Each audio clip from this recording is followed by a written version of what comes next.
AP విద్యా IT శాఖ మంత్రి నారా లోకేష్ 3 రోజుల పాటు విశాఖపట్నంలో పర్యటిస్తున్నారు. అందులో భాగంగా ఇవాళ ఆయన విశాఖపట్నం చేరుకున్నారు.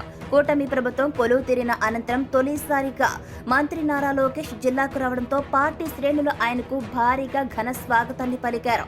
ఇందుకు సంబంధించి పార్టీ ఎంపీలు, ఎమ్మెల్యేలతో పాటుగా కీలక నేతలు ఆ వ్యవహారాలను పర్యవేక్షిస్తున్నారు.